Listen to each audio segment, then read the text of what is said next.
All Jins coke, സർവം മായ, everything is delusional. ഈ സിനിമയുടെ ടാഗ്ലൈൻ തന്നെ ഗെറ്റ് റെഡി ടു ഗോ ഡീലുലു എന്നാണ്.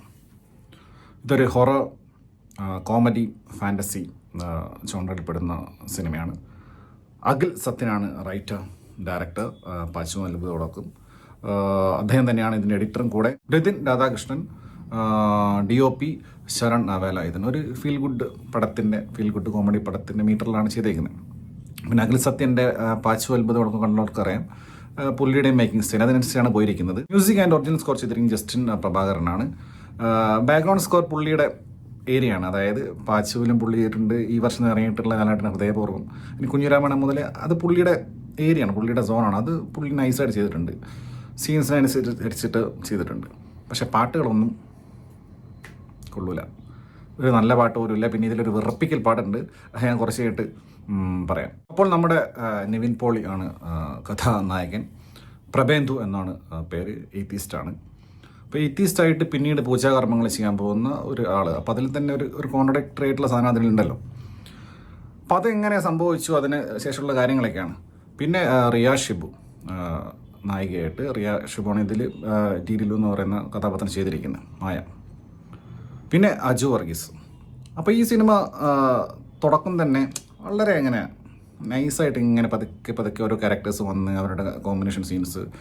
പിന്നെ അറിയില്ല, നിവിൻ്റെ ഏരിയയാണിത്. കാരണം നിവിൻ ഭയങ്കര നാച്ചുറലായിട്ട് വളരെ ഈസ്നെസ്സോടുകൂടി അഭിനയിക്കുന്ന നടനാണ്.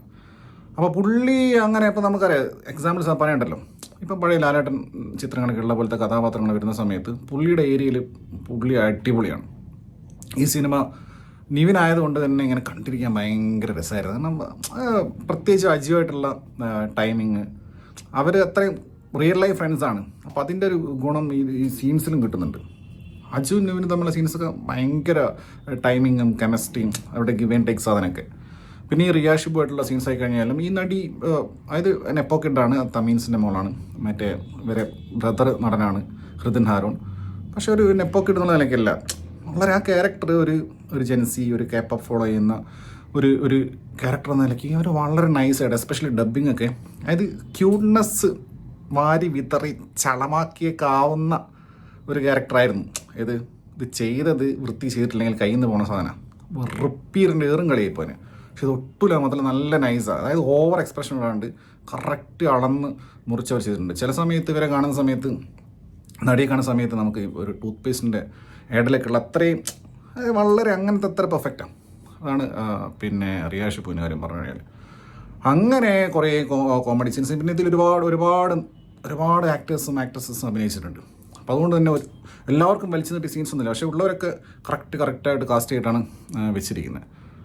അപ്പോൾ അങ്ങനെയുള്ള കാര്യം. പിന്നെ കുറേ കോമഡികൾ എന്ന് പറഞ്ഞു കഴിഞ്ഞാൽ നമുക്കറിയാം, ഇതിൻ്റെ സ്റ്റോറി പറഞ്ഞു കഴിഞ്ഞാൽ ഈ ഡീലിലു ഈ പരിപാടി എന്ന് വെച്ച് കഴിഞ്ഞാൽ ഒരാൾക്ക് കാണാം, നിവിന് കാണാം, വേറെ ആരും കാണുമല്ലോ. ഇത് ലോകത്താദ്യമുള്ള സിനിമയൊന്നുമല്ല. അപ്പോൾ മലയാളത്തിൽ തന്നെ ആയുഷ്കാലം മുതൽ, വിസ്മയത്തുമ്പത്ത് മുതൽ, തമിഴിലെ മിഷ്കിൻ്റെ പിസ, അങ്ങനെ പ്രേതം കൂടെ നടക്കുന്ന. പിന്നെ സത്യനന്ദിക്കാട് എഴുതിയിട്ടുള്ള സിനിമകളും പാച്ചു അത്ഭുതങ്ങളൊക്കെ എഴുതിയിട്ടുള്ള അഖിൽ സത്യനന്ദിക്കാടിൻ്റെ സിനിമയുടെയും സ്റ്റോറി ത്രെഡ് ഒന്ന്. അതായത് പഴയ ശ്രീനിവാസൻ സത്യനന്ദിക്കാട് സിനിമയിലെ സത്യനന്ദിക്കാട് തന്നെ എഴുതി സംവിധാനം ചെയ്തിട്ടുള്ളത്. അതിലുള്ള സ്റ്റോറി ത്രെഡ് എന്ന് വെച്ച് കഴിഞ്ഞാൽ നായകൻ്റെ ജീവിതത്തിലേക്ക് അവിചാരിതമായി കയറി വരുന്ന നായിക. ഇതാണ് സംഭവം. നിങ്ങൾ ഏത് സിനിമ എടുത്തു നോക്കിയോ. അപ്പോൾ പാച്ചുവിലും അങ്ങനെ തന്നെയായിരുന്നു.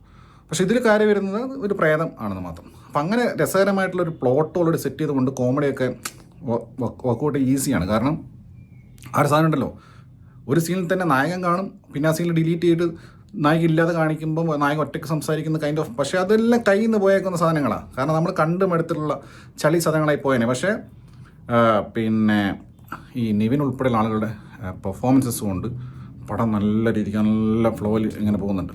പിന്നെ ചില ടിപ്പിക്കൽ കോമഡിയൊക്കെ ഉണ്ട്. അജു പിന്നെ മറ്റേ ആടുന്ന കസലിരിക്കുമ്പോൾ അത് പൊട്ടി വീഴുന്നൊക്കെ, അതൊക്കെ ഒരു ഭയങ്കര ഒരു ഓക്വേർഡ്നെസ് ആയിപ്പോയി. പക്ഷേ അജുവിൻ്റെ ഇതിലെ ശരീരവും വെയിറ്റ് എല്ലാം കൂടെ അവിടെ ഇരുന്നിട്ട് അജു ഇങ്ങനെ ഇത് ഭയങ്കര സ്റ്റൗട്ടാണ്, അങ്ങനെ ഉരുണ്ടിട്ട് അജു കളിക്കുന്നത്. പക്ഷേ പുള്ളിയുടെ ക്യാരക്ടറിന് സെറ്റാണ്. കാരണം ആളണം മൃഷ്ടാന ഫുഡെല്ലാം അടിച്ച് അങ്ങനെ ജീവിക്കുന്ന ഒരു നമ്പൂതിരി കുടുംബത്തിലുള്ള ആളാണ്.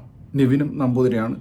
പിന്നെ രഘുനാഥ് പലേരിയുണ്ട്, പുള്ളിയുടെ അച്ഛനുണ്ട്. പുള്ളിയുടെ ക്യാരക്ടറിന് വരെ ഒരു ലെയർ കൊടുത്തിട്ടുണ്ട്, എല്ലാത്തിനും ലെയർ ഇട്ടിട്ടുണ്ട്. പിന്നെ പല സീൻസും ചുമ്മാ എഴുതി ചേർത്തല്ല, ആ സീൻസെല്ലാം പിന്നെ കണക്ട് ചെയ്യാനും അതിന് ആ സീൻസ് സിനിമയെ എൻഹാൻസ് ചെയ്യുന്ന രീതിയിലുള്ള ഒരു കണക്ഷൻസ് ഉണ്ട്. അല്ല ഒരു കോമഡി സീൻ ഇട്ടേക്ക് വന്ന ഇവിടെ വരെ വരുന്നവർ പോകുന്ന അങ്ങനെയല്ല. അതിങ്ങനെ എങ്ങനെ എഴുതി പോയത് കറക്റ്റ് ആ സ്ക്രീൻ പ്ലേ എഴുതിയത് സിനിമ ആണെന്ന് തന്നെ മനസ്സിലാവും.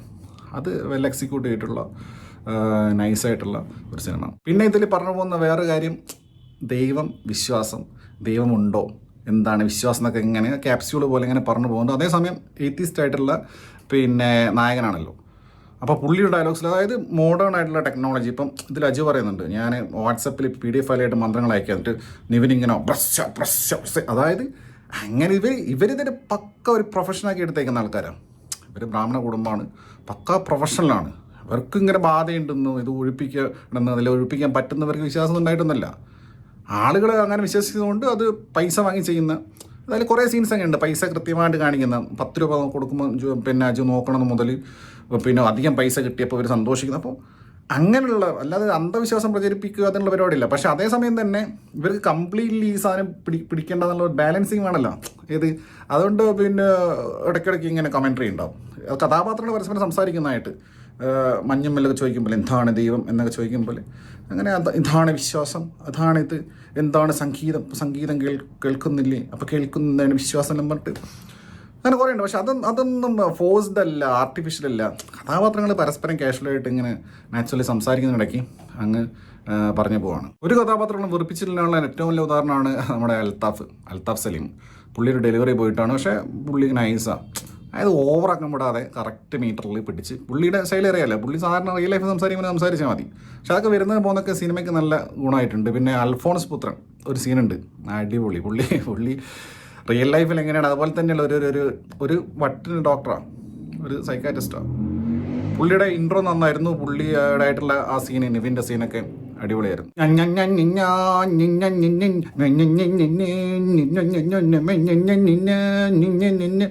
ഇതിലൊരു പാട്ടാണ്. ഈ പാട്ട് ഇൻ്റർവെല്ലിന് തൊട്ട് മുൻപ് ഒരു മ്യൂസിക് ഡയറക്ടർ നിവിനെ കൊണ്ട് ഗിറ്റാർ വായിപ്പിക്കും. നിവിന് ഗിറ്റാറിസ്റ്റ് കൂടിയ സിനിമയിൽ. അപ്പോൾ ഒരു മൊട്ടയടിച്ച മൈത്രേനെ പോലത്തെ ഒരു കക്ഷി, അതായത് നടനൊന്നും അറിയില്ല. അപ്പോൾ പുള്ളി ഇങ്ങനെ ഇത് ഗിറ്റാറിൽ ഇങ്ങനെ സ്ട്രിങ് ഇട്ട് ഇത് കഴിഞ്ഞിട്ട് പിന്നെ അത് പാട്ടായും വരുന്നുണ്ട്. അയ്യോ എന്തൊരു പാട്ടാണ്.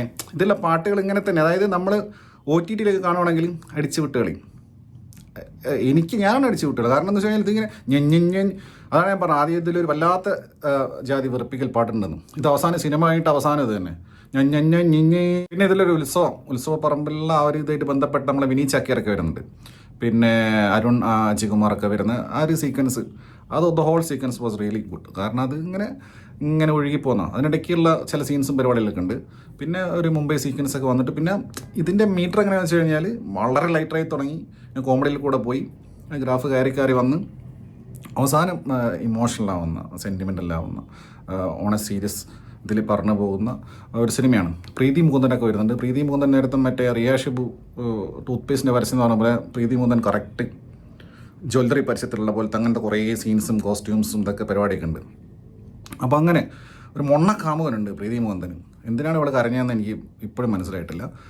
അങ്ങനെയുള്ള ഒരു സിനിമ. ഇതിൽ ഒരുപാട് ആർട്ടിസ്റ്റുകളുണ്ട്. നേരത്തെ പറഞ്ഞില്ലേ, ഇഷ്ടം പോലെ പേരെടുത്ത് പറയുകയാണെങ്കിൽ ഇഷ്ടം പോലെ ഉണ്ട്. ജനാർദ്ദനുണ്ട്, മധു വരരുണ്ട്, മഞ്ജു വര ബ്രദർ, പിന്നെ ആനന്ദ് ഏകൃഷി ഡയറക്ടർ, മേത്തിൽ ദേവിക, വിനീതുണ്ട്, കാമ്പോജി. അദ്ദേഹം ഡബ്ബിംഗ് ഒക്കെ ഭയങ്കര ഡബ്ബിംഗ് ഒക്കെ ആയിരുന്നു.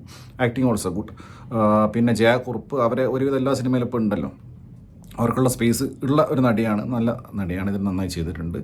പിന്നെ പഴയ നൂലുണ്ട വിജീഷുണ്ട്, പിന്നെ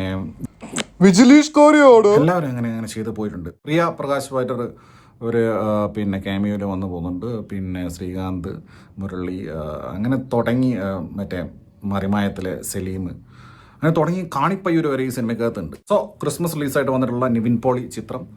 after a long time Nivin പോളിയുടെ ഒരു സിനിമയ്ക്ക് യുനാനിമസ് ആയിട്ട് പോസിറ്റീവ് റെസ്പോൺസ് ഉണ്ടാവുകയും ഫാമിലി ഫീൽ ഗുഡ് ഫൺ ചിത്രം എന്ന നിലയ്ക്ക് ആളുകളെല്ലാം കാണുന്നുണ്ടെന്നാണ് അറിയാൻ കഴിഞ്ഞിട്ടുള്ളത്. So happy for Nivin.